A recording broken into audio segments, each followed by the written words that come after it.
Étant donné que vous suivez un certain nombre d'athlètes de haut niveau, mais aussi également des gens dans le sport amateur qui cherchent tout simplement à performer à leur propre niveau, j'imagine que vous entendez aussi énormément de croyances limitantes liées à l'alimentation dans le sport et la performance. La première, peut-être, le sport fait maigrir. Alors, pour les personal trainers, c'est clair que c'est un peu leur fond de commerce, de dire aux gens d'aller faire du sport pour maigrir. Le sport, à la base, c'est pas ce qui fait le plus maigrir. Certains même, ça leur ouvre l'appétit. Après, s'ils travaillent bien, ils vont peut-être prendre aussi de la masse musculaire, etc. Mais à la base, pour moi, le sport est absolument indispensable pour garder une bonne masse musculaire, au niveau de la mobilité, au niveau de tout ce qui est cardiovasculaire, bien entendu.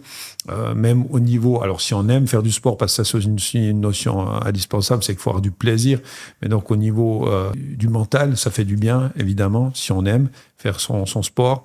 Donc tout ça, c'est des notions pour moi qui sont importantes de garder en tête. Souvent les gens, de nouveau, comptent leurs kilocalories, mais c'est plutôt finalement une hygiène de vie qui fait maigrir, c'est-à-dire de dormir suffisamment et de dormir profondément, d'avoir une bonne récupération, d'être en bonne forme. Ça, c'est quelque chose qui permettra finalement d'impacter sur son état de forme et sur son poids, bien évidemment.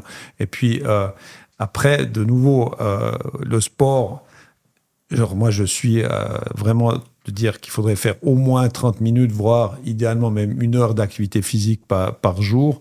Mais c'est plus l'alimentation en elle-même qui va jouer un rôle par rapport à la perte de poids. Et aussi, quand on fait du sport, de savoir s'alimenter correctement avant, pendant, après, et s'hydrater correctement, ça va aussi avoir un rôle très, très important.